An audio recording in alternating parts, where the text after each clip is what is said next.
Hello and welcome to Why Design. I'm your host Chris White, and in this podcast series we explore the career journeys of design and engineering leaders from the world of physical product development. And in today's bonus episode, we're trying something a little bit different. This is a live recording from a workshop I delivered to final year design and engineering students at Loughborough University. The session is all about how to stand out in a crowded graduate job market, covering everything from CVs and portfolios to interviews, LinkedIn and proactive job hunting. Tried to pack it full of practical advice and real employer insights.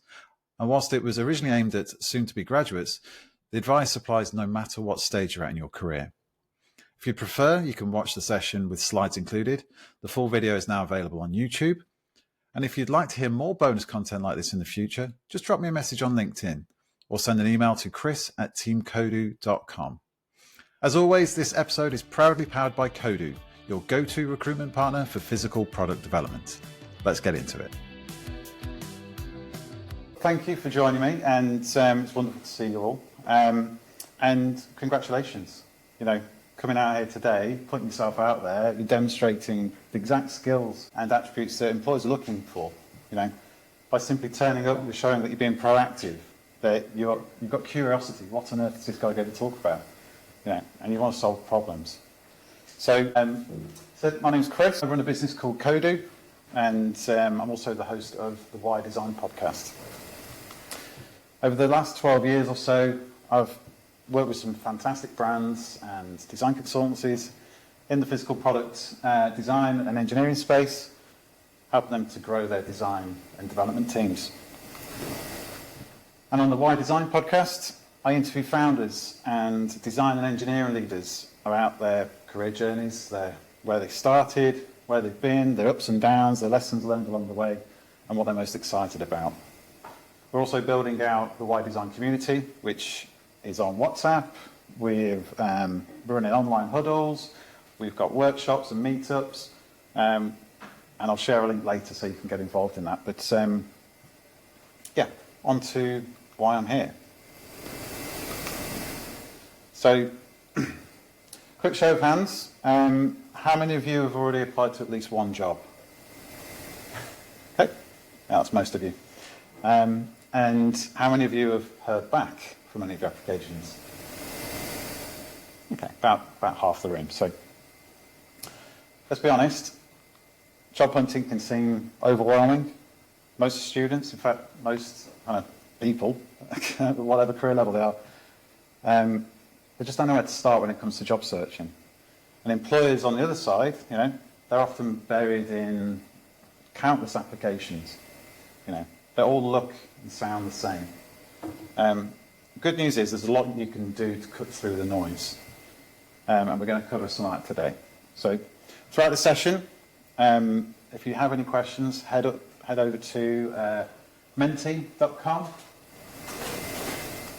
or scan that QR code. Code there is that.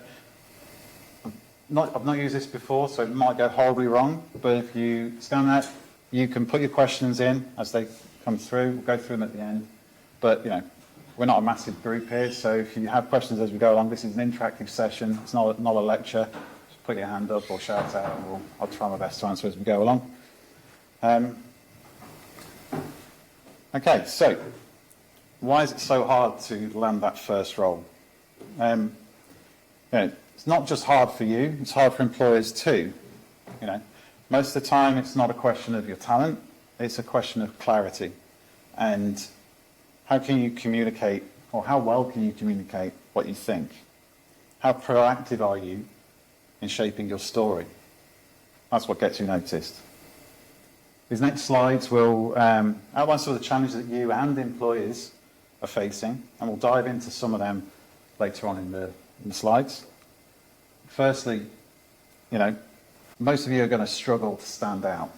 It's a crowded market. I put an advert out, I worked at a graduate role a few years ago, that got over 700 applications. There's a lot to get through. And if your CV looks and feels the same as most other CVs, and your portfolio looks and feels the same, then it's going to be very difficult to stand out. And employers, as I said, they've got a lot of a lot of bandwidth, well, the lack of bandwidth, they've got a lot of volume to get through. So what can you do? Make sure you tailor your CV. You know, the amount of information that's out there today to customize your cover letter. There's AI that you can do research to make your cover letter stand out. Include why you're applying and what excites you about the company or sector. And a bit of a flash from the past really here, sending the post. You know, how easy it is to apply online today. Click that orange apply now button. How often do you get something in the post that's worth reading? So send your portfolio off. It's super effective. And when building your portfolio, what do you tend to leave out? You know, do you leave out sketches? Do you leave out the mistakes? And the rationale? I think quite often we focus on perfection. We want to show off that shiny render. But it's a bit of a trap, you know. Employers want to see how you work. They're not really interested in the projects themselves or kind of how shiny the render is. They want to know how you think. They want to see the messy stuff. You know, so show your process, not just the outcomes. Include the iterations, the failings, the learnings. And as Nick Chubb said, and I'll be splattering kind of quotes from the podcast throughout this. Nick's the design director over at IDC down in Slough. Show us the messy stuff. The ideas that didn't work. Show us how curious you are. My experience is catch-22, especially if you're kind of in your second year and you've not yet got your had an internship, or if you bypassed the internship altogether, you know. You need experience to land a job, but you need a job to get experience. So I'm hoping that those of you in your final year have taken the opportunity to get an internship because it's so valuable. However, if you haven't, or if you're struggling, you know, create your own.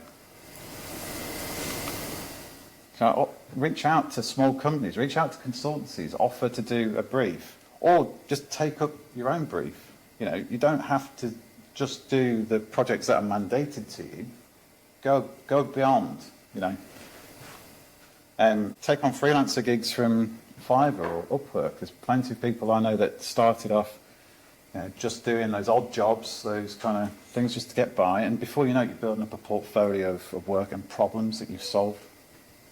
And it gives hiring managers something real to assess, no matter how small it is.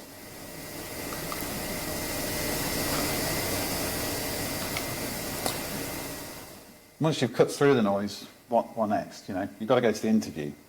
So for all that kind of that time and energy spent kind of applying for roles and not hearing back, and you finally hear back and you get the interview, and it all falls down because you're not prepared. You know, so it's so important to follow through. And employers, you know, when you turn up and you're not prepared and you haven't practiced interviews, you know, the interviews feel shallow and generic. And the employers have to interview a lot of people, have to screen a lot of CVs and portfolios. So it's soul destroying when someone that performs so well on the first stage in terms of their CV, and then it's all a bit flat because it's shallow. So make sure that you do your research. Make sure that you practice your storytelling. You know, be prepared to talk through your projects, what worked, what didn't, what lessons you learned, and learn the STAR technique. It's been around for a long time. It's very straightforward. Situation, task, action, and results. We'll go into STAR technique a little bit later. I've got a download as well, which you can get access to later, which breaks down the STAR technique, gives you some example questions as well to prepare for. But essentially, the STAR technique, it helps you with those questions that you can't prepare for, the competency-based questions. So tell me about a time when. Give me an example of a problem that you solved, or give me an example when a project failed. You know, those kind of things that put you on the spot. But with the STAR technique, it gives you breathing and thinking space. So you talk about the situation that you were in, the tasks that were involved, the actions that you took, and the results that you gained. And it's when you do it like that, it sounds kind of robotic, but trust me, when you practice it, it's super effective. Going back to the search, you know, quite often the only source of the jobs that we've got visibility to are through the job boards. You know, it's quite a narrow search, but the reality is that most jobs are never actually advertised. Something like 10 to 15% all vacancies make it onto job boards. So if you're just relying on job boards for your search, you're missing out on the vast majority of opportunities. For employers, again, it's all about that volume. It's way too easy to click apply now, so they're swamped. And trust me, if you reach out to someone that is about to hire or might be hiring next year, or they're hiring, but you reach out to them directly, you're going to jump the queue. You're going to kind of cut through all that noise really quickly. I mentioned earlier, I had a graduate role that received over 700 applications a few years ago. How many people do you think called me up about that job? And one person called me. Out of 700, one person had the motivation to pick up the phone. And who do you think got the interview? Yeah. Okay, so go beyond the job boards. Research the companies that you really want to work for. LinkedIn's got over 1 billion users. A bit of a spoiler for one of my slides later, but there's never been a better time to get data and research. Search for people that are doing the same job that you want to do. Search for industrial designers, search for product designers, mechanical engineers, whatever your field is that you're looking for.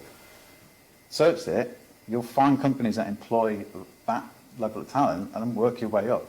Reach out to the people who work there. Use your network. You connect it. I'm assuming most of you have got a LinkedIn profile, you most have got some kind of social media. There's people you're connected to that if you ask them, they will help you. Attend networking events and cut through the noise with posts, letters. Send your portfolio in the post, or if they're local employers, go and knock on the door. You will be seen. You've got voice notes, videos.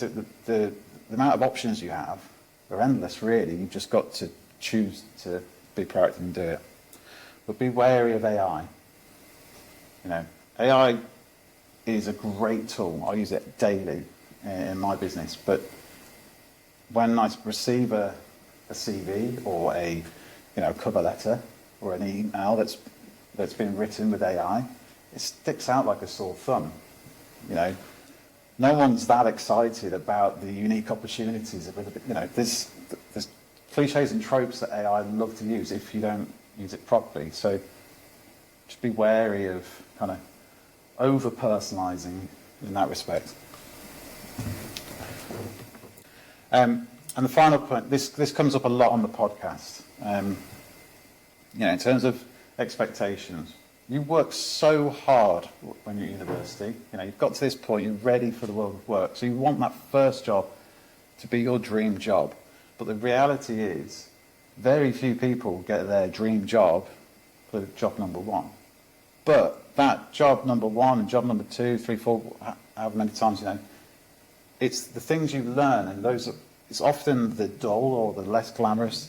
So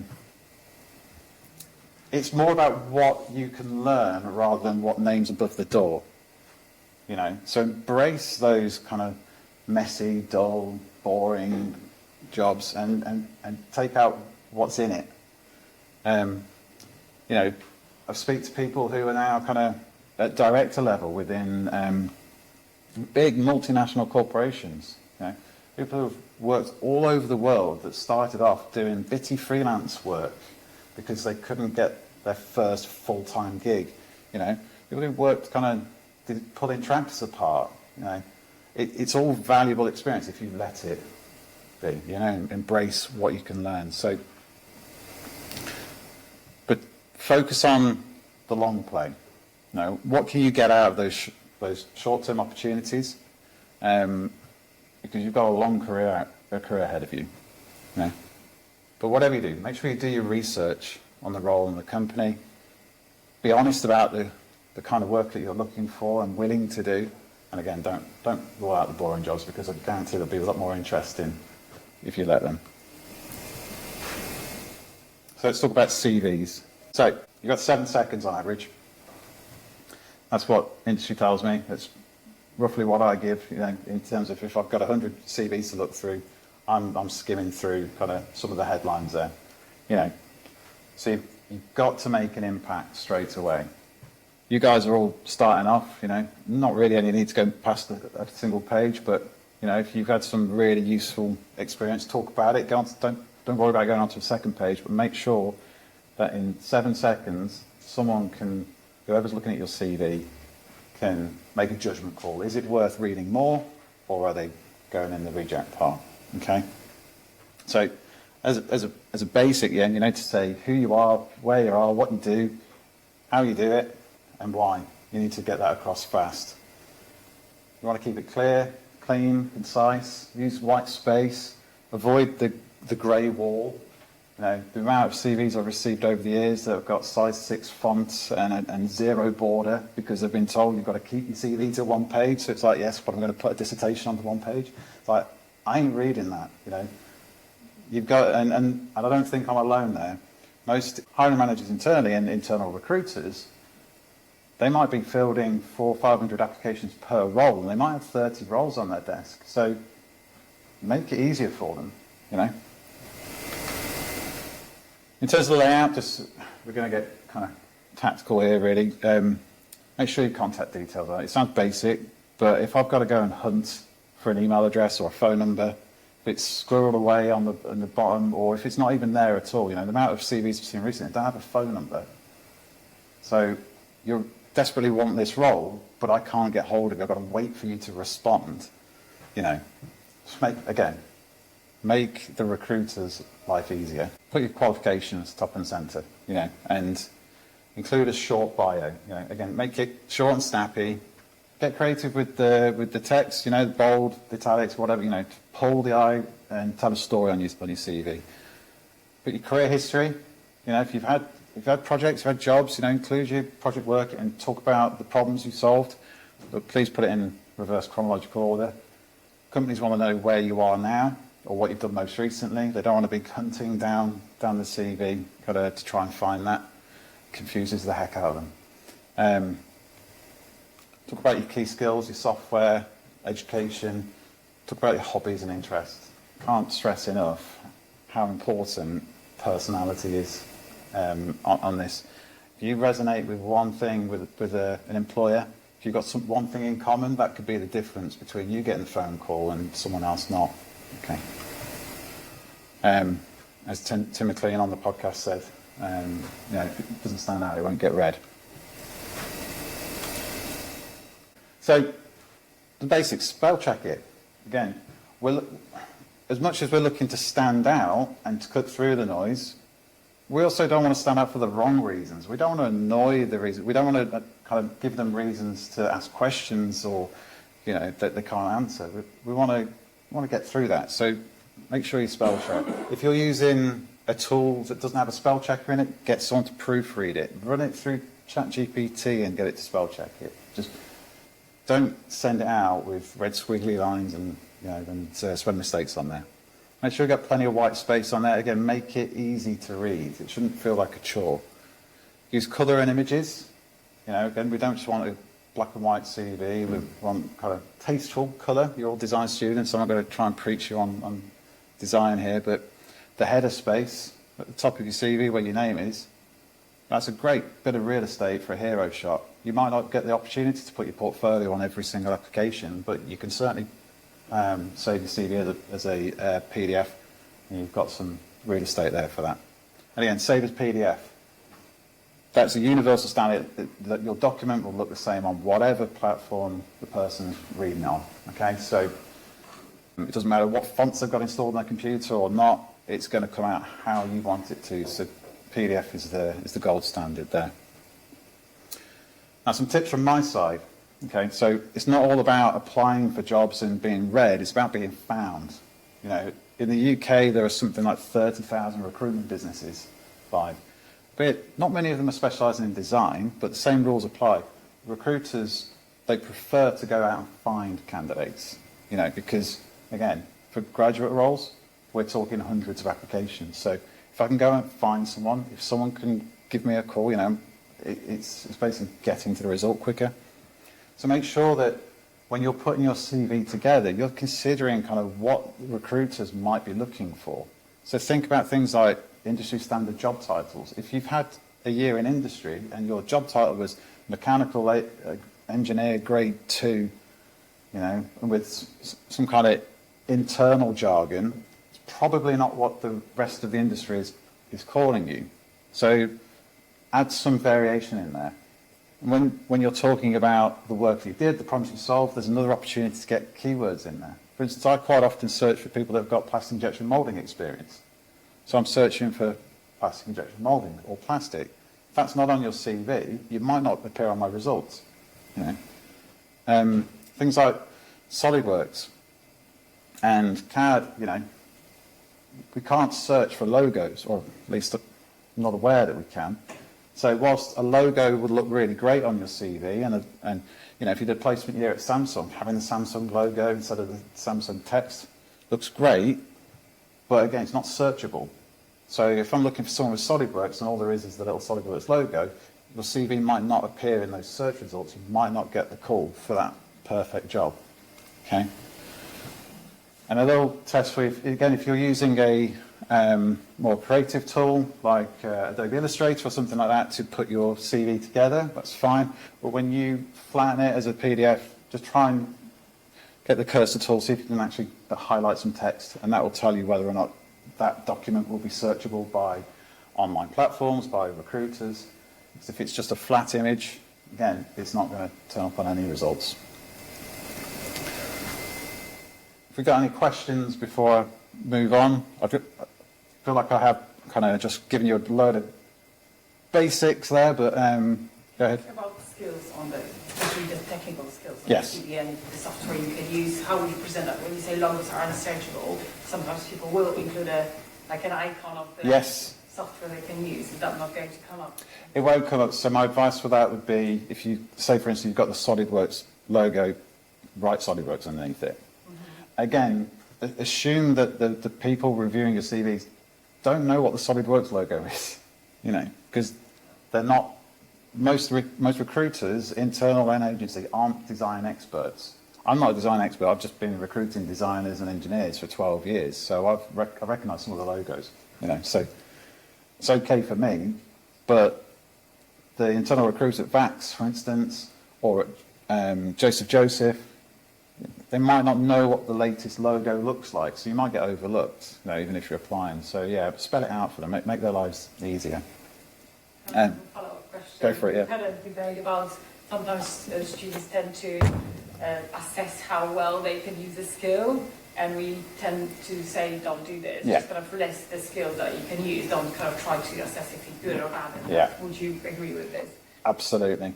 So this is going back a few years now, but I ran a session with a load of hiring managers on a Zoom call during lockdown, and we were talking, because I ran a similar course to this on online at the time, and that was a big kind of. It's not off-putting, but if you've got two CVs next to each other, and one saying I'm a 3.5 star on Creo, or let's be realistic. If you're just entering the world of work, you're not an expert in anything. You've done a lot of learning here, but the learning really starts when you enter industry. Okay, so just be cautious about labeling yourself an expert, because you will always find that someone disagrees. And the worst thing is, you come across well, you won't, because you won't hear back from them. But let's imagine the recruiting manager, the internal recruiter, whoever's reviewing CVs that day has had a bad day, and that just happens to annoy them so much that you could be perfect for the role, but you're going in the bin. At the end of the day, that's the reality of it.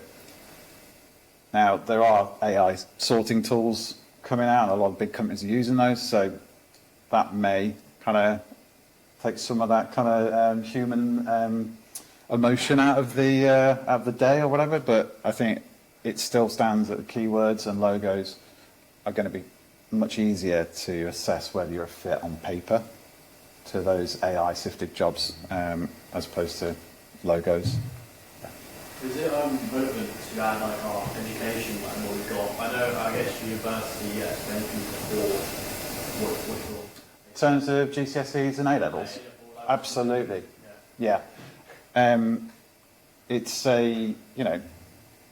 you're at the stage where there's not a lot of kind of body of evidence for what you can do or what you've done, unless you're a mature student, where you've got a career and coming into it. But there are some companies that I've worked with over the years that, if you don't have the right A levels, you're not even getting an interview. Even if you're 20 years into industry, consultancies in Cambridge I've worked with where they've rejected PhD kind of graduates with 20 years experience that got a PhD in mechatronics, a degree in mechanical engineering, but because they did the HND route and then topped up to a degree, and didn't do A levels in maths and physics, they're not even going to interview them, which is bonkers, but it happens. And those are the ones I know about. So put your A levels on there, or whatever route you took, and talk about the lessons learned, because whilst your degree is, to that point is the pinnacle, there's still a lot of merit in your journey to get there. Yeah. Photos of self on CVs? I'd say no. I think you're all good-looking people here. You can have the most photogenic photo, but you're still leaving yourself open to conscious and unconscious bias. Your hair could be the wrong colour, your beard or tattoos or whatever, it might just not fit with what that person perceives good looks like. So I would always suggest, rather than having a photo of yourself, have an image of something you've designed. That's a better use of that kind of real estate on your CV. There's people I've interviewed for the podcast that when they do their first stage, they insist on doing a phone call rather than a video call because they don't want to see the person. They don't want to let bias in. There's a lot of companies now will filter out names on applications, because it's been proven, if you have a foreign sounding name, you're less likely to get an interview. As much as that is, there's conscious and unconscious bias happening all the time. So, it's a personal choice, but I would recommend against it. Can I ask about LinkedIn? Because sometimes you have a link to your LinkedIn account on the CV. Of course, you can click on it and can see someone there. Yes. So would you recommend having that LinkedIn? Yeah, LinkedIn, absolutely. Reality is, people are going to click on your LinkedIn, so be conscious about what you're posting on social media.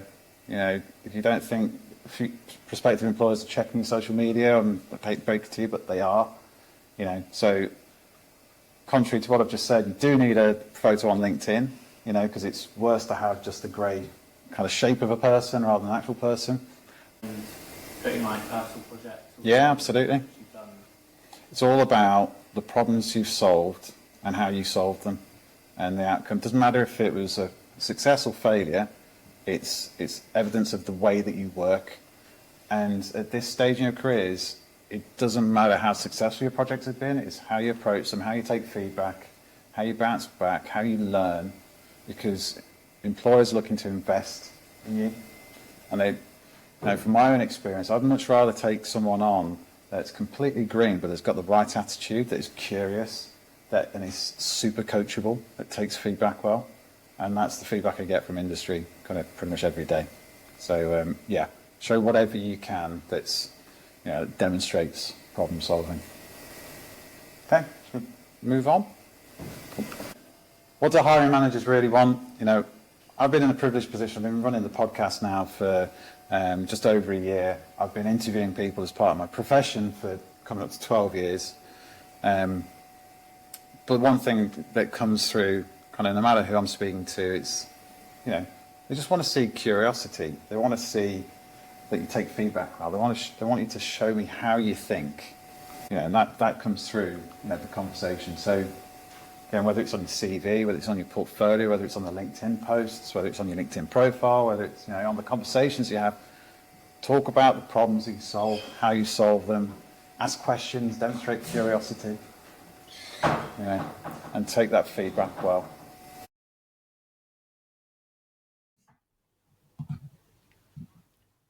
Before we jump back in, I'd like to take a moment to tell you about something we're building alongside this podcast, the Why Design community. We're bringing together people across the hardware and physical product development space, designers, engineers, founders, and leaders creating a space to connect, share ideas, and tackle the real challenges shaping our industry. We've been running online huddles to explore key topics, collaborating on projects, organising both in-person and virtual events, and even setting up pre-networking groups to help people meet ahead of major industry events. And if you want to be part of it, we've set up a WhatsApp group where the conversation keeps flowing between episodes and events. You can find all the details at teamkodu.com/events, or just drop me a note on LinkedIn and I'll happily add you in. I'll also make sure the links are included in the show notes. But that's all from me now. Let's get back to the conversation.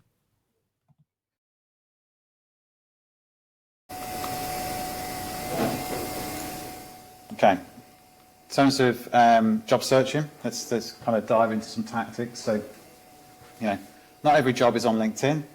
Not every job is on a job board, as I said earlier. Something like only 10 to 15% of jobs are ever advertised. Some of the best roles come through conversations, referrals, speculative approaches, So get used to asking, who do I know? And who can I speak to? There's a bunch of job boards I've put on there, which good sources, put your CV on there, go and apply for the jobs, but don't forget to Google it. I know it always sounds really flippant when I say that out loud, but Google is actually one of the best sources for jobs. If you're for job listings, because it collates all of the jobs all over the internet. It kind of sends its little spiders into the company career pages, and it collates them all there. And what you also get, as you can see on there, the blue bubbles along the bottom there. That's an advert that was on yesterday for Joseph. What Google for Jobs does, you search for industrial designer in London, it will show you all the industrial design jobs in and around London, but it will also show you this particular role, what others like it, where else is that job advertised. So there could be niche job boards on there that you're not familiar with, but you could go and look for other jobs, or you could upload your CV, so more recruiters have access to it, more hiring managers can see it. On the job boards on the back end, I've subscribed to a bunch of them, Total Jobs, for instance, and Indeed. If you upload your CV to that platform and it triggers a search that I've got saved, standard one would be design engineer and plastic, I'm getting an email with your CV straight away as soon as you click upload. I'm not unique in that. I said there's 30,000 recruitment businesses or so in the UK, and hundreds of thousands of recruiters are all setting up these searches. So the more job boards you have a CV loaded onto, the more opportunity you are going to be seen. Okay. There is a downside to that. You will get calls, and you've got to keep track of where your CV is, because once you get the job, you probably want to kind of disable it because it can get a bit tiresome. I'm happy to say that as a recruiter, not all of us are the same. We are motivated to speak to people. Google's especially good for that. So in terms of outside of the job boards, word of mouth is by far the most common way, to find work or to recruit. So lean into your network. Who can vouch for you? Who that you have in your social group is in employment now? Who can they recommend you to? Where are they working? If you've got a LinkedIn account, who are you connected to that's in employment that could help you out? Follow up and follow up again. If you don't feel like you're annoying people by following up on applications, trust me, I get a lot of phone calls, not so many from job seekers, but I can't answer the phone all the time. I miss 2 or 3 calls whilst we've been talking, So I don't mind if someone calls me 2 or 3 times, in a week or in a day, if they're keen to get feedback on a particular role or kind of process that they're in. You're doing me a favour by being persistent. It shows me that you care, and that you really give a stuff about kind of the role or the opportunity. Most people, let alone graduates, as I said earlier, don't follow up, they don't reach out. So that's a really quick win for you to stand out. Okay. Right, LinkedIn. Put your hands up if you've got a LinkedIn account. Every one of you. Okay, cool. Keep it up if you've got more than 100 connections. Yeah, 200, 500, 1,000. Who's going to win? Okay, 1,000. How many have you got? 1,000-ish, yeah. That's really good. You know, even if you've got 100, that's 100 people that you can reach out to, that you'll have some kind of contact details, whether it be email address, phone number, whether it be, you know, just being able to send a DM. If you're connected with someone, you can message them, you know. There's so much power in the network.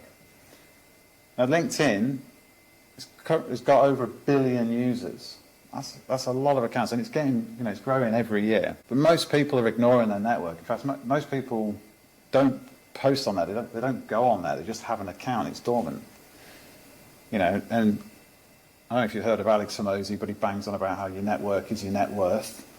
You know, he makes millions and millions of dollars every year just from his network on LinkedIn and posting. You know, now I'm not here to try and convince you all to become social media influencers or post routinely on LinkedIn. What I'm trying to do is give you a bit of an insight into the opportunity within LinkedIn. Now, I post most days on LinkedIn, so people in my network, they see my face, they see my orange, you know, I've got an orange band around my face, they recognise me, I get recognised at networking events, you know. People trust me because they feel like they know me because I talk about problems that the industry and designers are facing. But posting just once a week straight away puts you in the top 1% of LinkedIn users. And if you've got 100, 200, 1,000 followers or connections, you know, they're going to start seeing you more frequently because most of their people in their network aren't posting. So they're going to see your content, whether it was a week ago, a fortnight ago, it's going to pop up in their feed. And not only that, but the people that they're connected to, or the people that you're not connected to but are a second degree, will start seeing your stuff because their connections are liking or commenting or sharing your stuff if it's of interest. So it's a great way to get visibility. You know, but more importantly, it's a great way to, you know, lean into that network, you know. So, but before we kind of go out starting posting, you know, you've probably got questions about what I can post and all that kind of stuff. I can answer those, but before we start attracting people to look at our profile, we need to make sure that it's set up right, you know. We need to make sure it's worth landing on. You know, if it looks dull or empty, if people just won't engage, you know. So in terms of some tips, and I'll show you some examples of these guys. Use a friendly headshot. Don't use passport photos or mug shots or kind of staring off into the distance or anything. You need to look approachable. Make your headline clear. I'll show you some examples of that. Put in looking for opportunities or graduate design engineer. Doesn't really tell a story about kind of who you are and what you can offer. But graduate design engineer passionate about sustainable hardware tells a slightly different story. Okay? And I'm sure you guys are no strange to this in terms of the noise around kind of job titles, product designer, is it digital, is it physical, you know, industrial design, what does it really mean? You know, we're not designing machines most of the time. But so make it obvious what you do to that person that just happens across your profile. That headline as well, by the way, follows you everywhere. So if you're commenting, it appears under your name as well. So you've got an opportunity to broadcast who you are and what problems you solve to anyone that happens to be in that kind of comment train as well. Fill in your experience. You know, basically treat your LinkedIn profile like a CV. Put your projects on there. You've got loads of options. They're adding new stuff all the time. You can put featured kind of sections. You can have a link to your portfolio. You can really kind of add a ton of content. And again, in terms of from the recruiter side of things, we have safe searches when someone updates their profile and it's got the right keywords or in the right industry or what, you know. I'm getting alerted through LinkedIn Recruiter. You know, I'm not alone in that respect. LinkedIn makes a fortune out of my peers in the industry. You know, so use it to your advantage. So you've got several things where your eye goes straight away. I mean, this guy's got a friendly face, got a product that he's designed, you know, so straight away you can tell, and his headline as well, physical product design engineer. There's no escaping what this guy does. He's also filled out the about section. Yeah, actually, Alex is a really nice guy. He's been out of work for quite a few weeks now, but he posts every week about his journey, and he's getting more and more traction. And it's quite an interesting one to follow. He's been picking up freelance work along the way, you know, and whilst it's been painful for him because he's trying to find that perfect job, along the way he's meeting new contacts, and he tells me that he's having a lot of fun, you know, but essentially journaling his job search. But you know, he's not got a lot on there, but you can see here, you know, in terms of his posts there, and he's like celebrating stuff, and you can see people are liking, they're engaging. 68 people have liked this post. You know, 68 people there that you could potentially reach out to and say, hey, thanks for liking my post. I'm glad it resonated with you. How's things? You don't know, that simple kind of copy and paste message that you could put out 68 times. If one of those comes back to you and says, actually, I've really enjoyed your content. I was thinking about reaching out to you because I've got a project. You don't know, do you? What do you think about the open to work banner? There was a bit of a debate about that. Use it sparingly. I think when you start looking for work, absolutely, you get a lot of visibility. So use it. But if you've got it on for 3 or 4 months, you know, people keep seeing you on there, like with the open to work, and you know, it's more then about the questions that aren't answered about why. So that's a difficult one because it is super useful. But I think, like Alex is doing here, there are better ways to get positive attention. He doesn't, but he has had it, and it has had plenty of calls. But you know, he's decided to go all in on this journey. I met him at the Design Truth event a few weeks ago, or probably a few months ago now. But, and he was excited to kind of catch me up on kind of his LinkedIn journey because he'd been following what I've been doing. He's basically just borrowed your playbook, Chris, and applied it to my job search. And whilst he's still yet to find the perfect job, he's having a lot of fun along the way. He's meeting some interesting people. He's been doing some freelance stuff. So it's, you know, it's all valuable storytelling that he can take into the perfect job interview. You know, that's what it's about. If we look at this guy, Sam Jones, I mean, he's got a great freelance company name, Jam Scones, bit of spoonerism there. So he's not afraid to have a bit of fun with what he's doing. You know, straight away, you've got a product that he's worked on. It's nice, approachable, kind of happy face there. Independent industrial designer and engineer, helping early stage startups rapidly build market-ready products. So he's telling you what he does and who he does it for, the problems that he's solving. And he's a freelancer, you know. In his About section, I help startups and early stage companies turn ideas into market-ready physical products efficiently and strategically. That's quite a powerful first line. If you click see more, you know, it's telling you who he is and what he is. It's not war and peace. It's quite effective. And then again, he's using the featured section. So any post that you have, you can tick the star box, put it as a featured section. It's quite active on LinkedIn as well. You know, so another good one. And then in terms of a more experienced person to follow, I interviewed this guy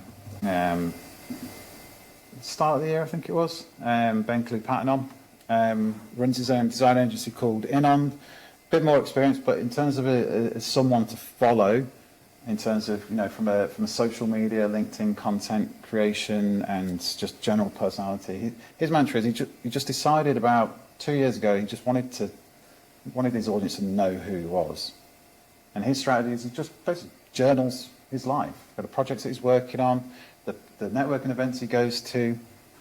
He's generally one of the nicest guys in design as well. He's talking about his travels, the work he's doing in Thailand. He's putting videos of kind of springs being manufactured. You know, he's not got an agenda. He's not trying to sell. He's just kind of basically telling people who he is. So when you have that first interaction, the ice is already broken. You know, and that's what LinkedIn enables you to do, is to get people to feel like they know you and trust you. You know, before you even speak. I'll put those links on it. They're good people. Ben's, especially in terms of just his content, are good to follow. Right, so that's all well and good having a nice profile. It's all, and having a, posting every now and again. In terms of what to post, don't overthink it. Talk about the projects that you're doing. Again, just journal it. Talk about problems that you're solving. It doesn't have to be war and peace. Put photos on there. Photos are super engaging. Little videos. If you've just kind of got a prototype working, take a 6-second video and talk about it and how excited you are. People will like it and comment on it. And those are opportunities to reach out. And in terms of once you've got the profile, once you start posting, what do you do then? What can you do to actually leverage more out of LinkedIn? So this is a process that I follow called the 3X system. So first on the kind of 3X system is to grow your network. You've all got over 100 connections, I think. So it was, which is great. There's 100 people you could reach out to and say, hey, I'm just about to graduate. Wondered if you'd be kind enough to review my portfolio. It's a really soft message, but people like to be helpful. They just don't get asked to be helpful very often. So ask them, But if you've got more connections, that's more people you can ask to be helpful. And on LinkedIn, you can send connection requests to 100 people every week before it then starts saying, oh, please don't do that anymore. If you do that 3 days a week, and I'm only talking kind of a 10-minute exercise here, you can quite quickly add to your network. So go out and connect with people that are in the industry. Connect with recent graduates. Connect with Loughborough alumni. Connect with design managers, design directors. If they're in your second degree connection, they're likely to connect with you, because they're looking for people for their future talent pools as well. Don't overthink it, just send the connection request. But make sure they're obviously relevant to the industry. And then you want to broadcast your network. So once a week or more, if you're able to, post something that's going to be of interest, something you find interesting that's relevant to what you're doing. Turn your daily conversations, either kind of at university or on projects or on your kind of your side job. If you're working in Costa Coffee at the weekend, it doesn't matter. It's like real life stuff. Turn that into content ideas, and then engage. Close the circle to most people when.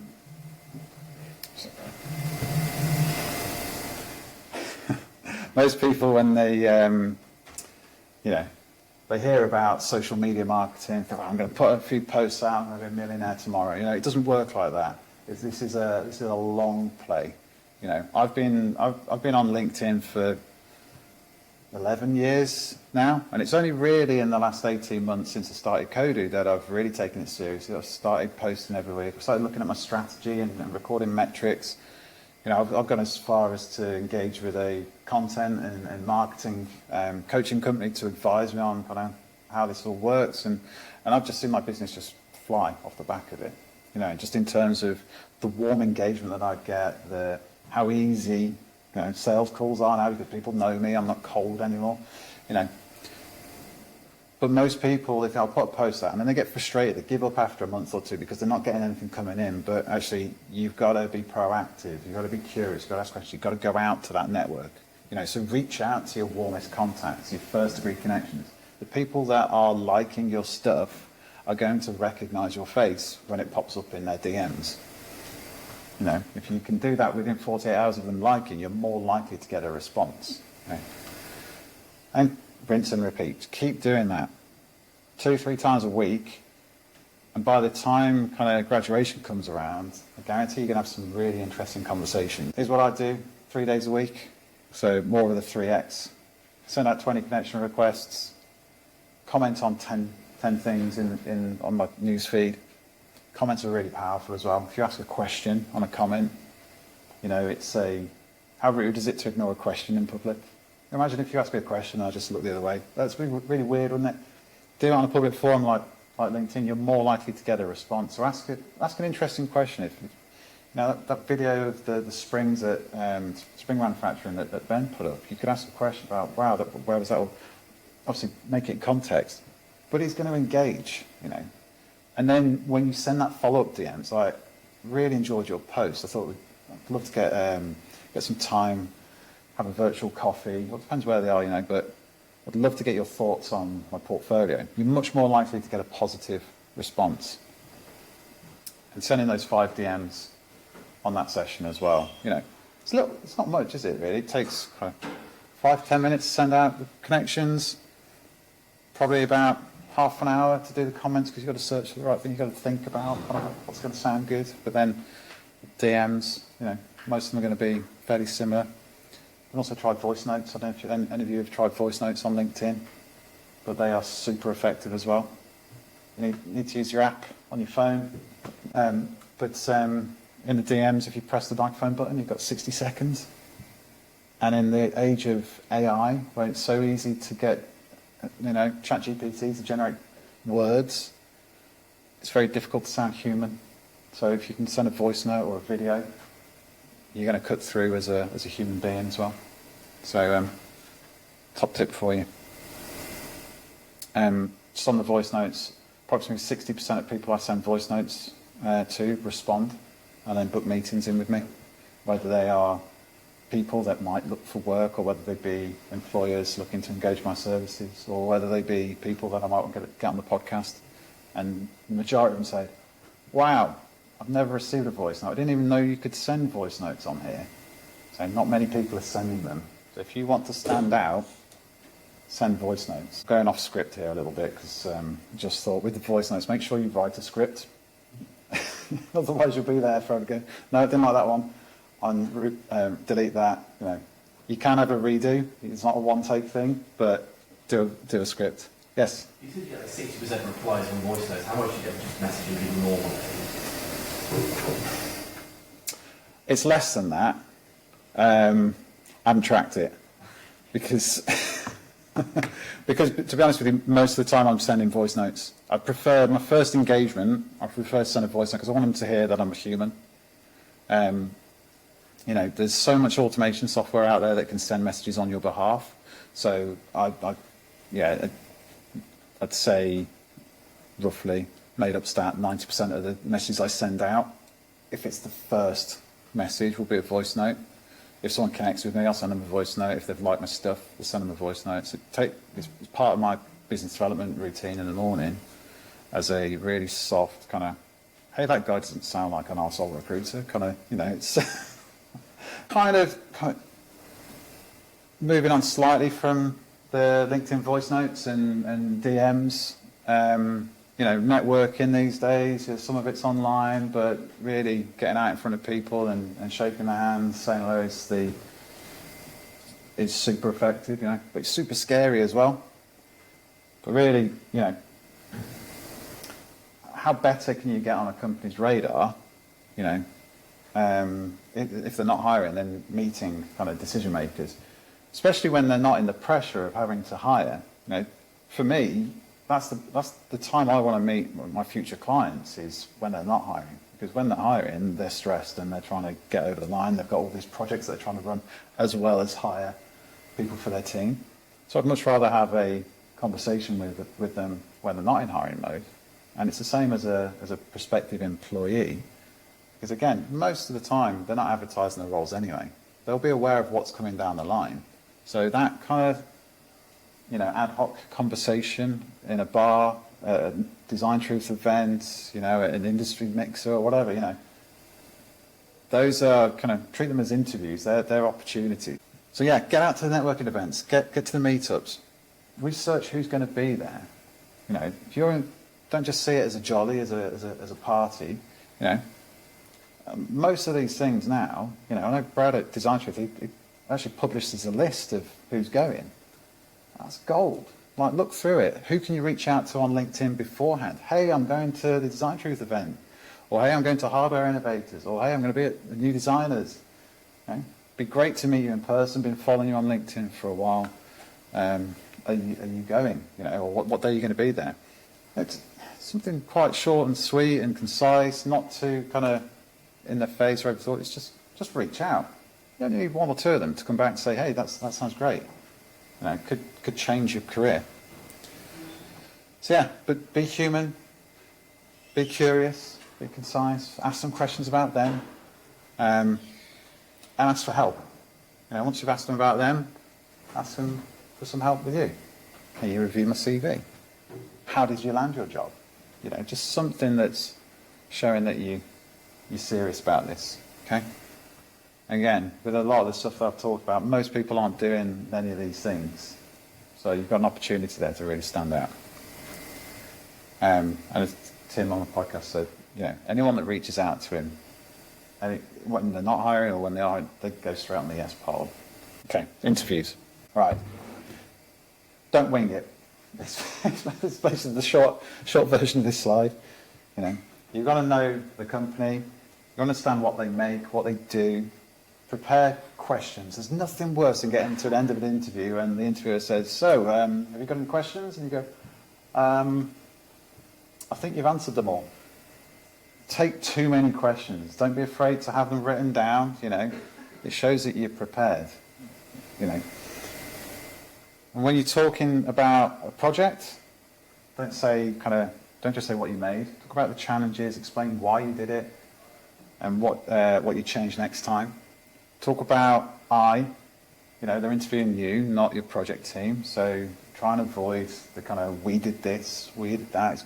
Teamwork is important, but ultimately they want to know what you contributed, what you bring to the party, what impact are you going to have in that business when you join.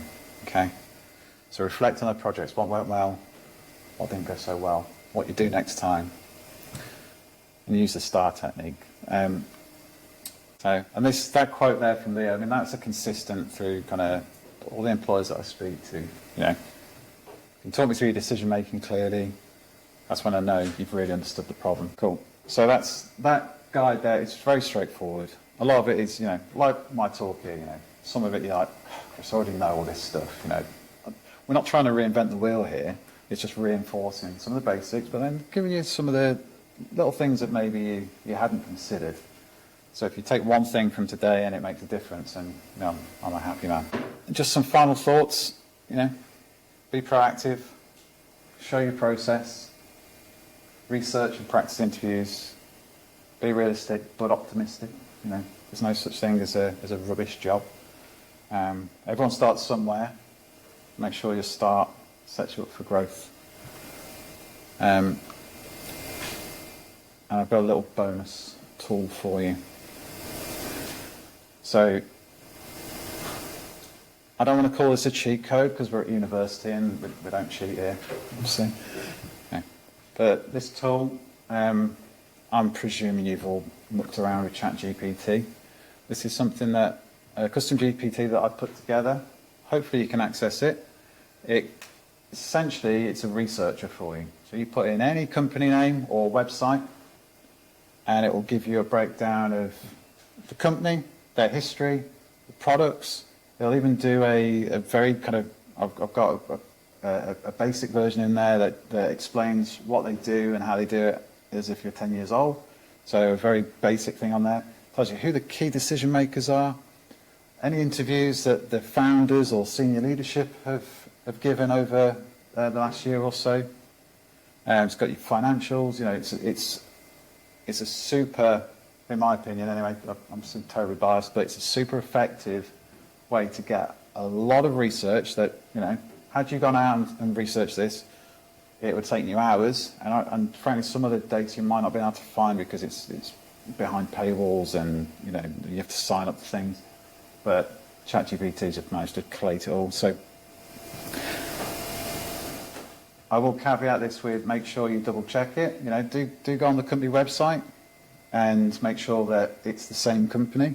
I've had that recently, especially if you've got multinational companies. I work with Shark Ninja, so before a meeting I had recently, I just ran Shark Ninja through this, and obviously it just threw up all the stuff over in Boston in the States, which isn't too applicable to what the guys in London are doing. So, as with anything, do just kind of check it, but hopefully that tool is going to be really useful, just in terms of your research. So, that's it for in terms of my kind of lecture at you. Thank you for tuning in to this episode of Why Design, proudly powered by Kodu. If you enjoyed this episode, I'd be grateful if you could take a moment to leave a review wherever you're listening. It really helps others discover the podcast. And while you're at it, why not share it with a friend or colleague who'd enjoy it too? If you'd like to stay connected or learn more about the work we're doing at Kodu, head over to teamkodu.com or connect with me, Chris White, on LinkedIn. As the founder of Kodu, I help hardware founders and product leaders tackle some of their biggest challenges, whether that's hiring the right design and engineering talent, shaping product strategy, or navigating the complexities of scaling a hardware business. Thanks again for listening, and I'll see you next time.